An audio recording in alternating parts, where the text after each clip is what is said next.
श्रीमद् भागवत गीता 14वां अध्याय। श्री भगवान बोले, ज्ञान में भी अति उत्तम उस परम ज्ञान को मैं फिर कहूँगा जिसको जानकर सब मुनिजन इस संसार से मुक्त होकर परम सिद्धि को प्राप्त हो गए हैं। इस ज्ञान को आश्रय करके अर्थात धारण करके मेरे स्वरूप को प्राप्त हुए पुरुष सृष्टि के आदि में पुनः उत्पन्न नहीं होते और प्रलय काल में भी व्याकुल नहीं होते। हे अर्जुन, मेरी महत् ब्रह्म रूप मूल प्रकृति संपूर्ण भूतों की योनि है, अर्थात गर्भधारण का स्थान है और मैं उस योनि में चेतन समुदाय रूप गर्भ को स्थापन करता हूँ। उस जड़ चेतन के संयोग से सब भूतों की उत्पत्ति होती है। हे अर्जुन, नाना प्रकार की सब योनि में जितनी मूर्तियाँ अर्थात शरीरधारी प्राणी उत्पन्न होते हैं, प्रकृति तो उन सब की गर्भ धारण करने वाली माता है और मैं बीज को स्थापन करने वाला पिता हूँ। हे अर्जुन, सत्वगुण, रजोगुण और तमोगुण ये प्रकृति से उत्पन्न तीन गुण अविनाशी जीव आत्मा को शरीर में बांधते हैं। हे निष्पाप, उन तीनों गुणों में सत्व गुण तो निर्मल होने के कारण प्रकाश करने वाला और विकार रहित है। वह सुख के संबंध से और ज्ञान के संबंध से अर्थात उसके अभिमान से बांधता है। हे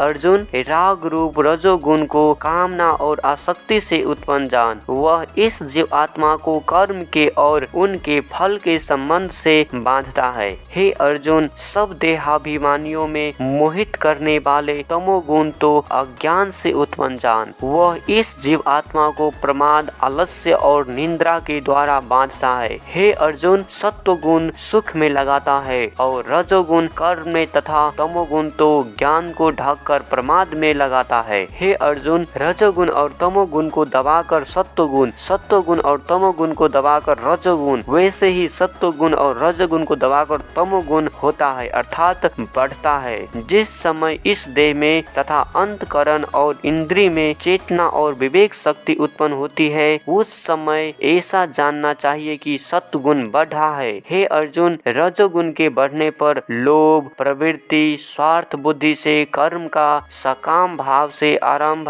अशांति और विषय भोगों की लालसा ये सब उत्पन्न होते हैं। हे अर्जुन, तमोगुण के बढ़ने पर अंतकरण और इंद्रियों में अप्रकाश, कर्तव्य कर्मों में अप्रकृति और प्रमाद अर्थात व्यर्थ चेष्टा और निंद्रादि अंतकरण की मोहिनी वृत्तियां ये सब ही उत्पन्न होते हैं। जब यह मनुष्य सत्व गुण की वृद्धि में मृत्यु को प्राप्त होता है, तब तो उत्तम करने वाले निर्मल दिव्य स्वर्ग आदि लोकों को प्राप्त होता है। रजोगुण को बढ़ने पर मृत्यु को प्राप्त होकर कर्म की आसक्ति वाली मनुष्य में उत्पन्न होता है तथा तमोगुण के बढ़ने पर मरा हुआ मनुष्य, कीट, पशु आदि मूढ़ योनियों में उत्पन्न होते हैं। श्रेष्ठ कर्म का तो सात्विक तत्व सुख, ज्ञान और वैराग्य आदि निर्मल फल कहा है। राजस कर्म का फल दुख एवं तामस कर्म का फल अज्ञान कहा है। सत्व गुण से ज्ञान उत्पन्न होता है और रजोगुण से निस्संदेह लोभ तथा तमोगुण से प्रमाद और मोह उत्पन्न होता है और अज्ञान भी होता है। सत्व गुण में स्थित पुरुष स्वर्ग आदि उत्तम लोक को जाते हैं। रजोगुण में स्थित राजस पुरुष मध्य अर्थात मनुष्य लोक में ही रहते हैं और तमोगुण के कार्य रूप निंद्रा, प्रमाद और आलस्य आदि में स्थित तामस पुरुष अधोगति को अर्थात कीट, पशु आदि नीच योनियों को तथा नरकों को प्राप्त होता है। जिस समय दृष्टा तीन गुणों के अतिरिक्त अन्य किसी को करता नहीं देखता और तीनों गुणों से अत्यंत परे सच्चिदानंद घन स्वरूप मुझ परमात्मा को तत्व से जानता है, उस समय वह मेरे स्वरूप को प्राप्त होता है। वह पुरुष शरीर की उत्पत्ति के कारण रूप इन तीनों गुणों को उल्लंघन करके जन्म, मृत्यु, वृद्धा अवस्था और सब प्रकार के दुखों से मुक्त हुआ परमानंद को प्राप्त होता है। अर्जुन बोले, इन तीनों गुणों से अति पुरुष किन किन लक्षणों से युक्त होता है और किस प्रकार के आचरणों वाले होता है तथा हे प्रभु, मनुष्य किस उपाय से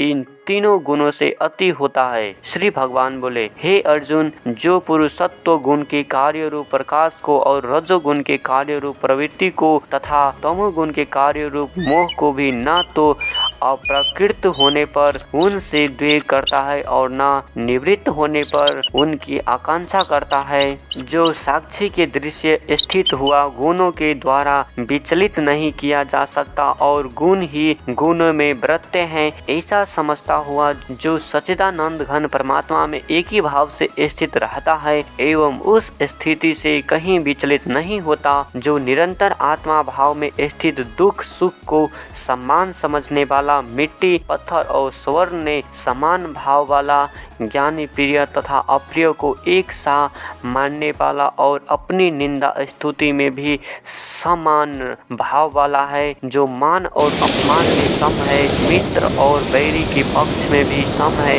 एवं संपूर्ण आरंभों में कर्तापन के अभिमान से रहित है, वह पुरुष गुणातीत कहा जाता है। और जो पुरुष अभ्याचारी भक्ति योग के द्वारा गुण को निरंतर भजता है, वह भी इन तीनों गुणों को भली भांति लांघ कर सच्चिदानंद घन ब्रह्म को प्राप्त होने के लिए योग्य बन जाता है, क्योंकि उस अविनाशी परम ब्रह्म का और अमृत का तथा नित्य धर्म का और अखंड एकरस आनंद आश्रय मैं हूँ।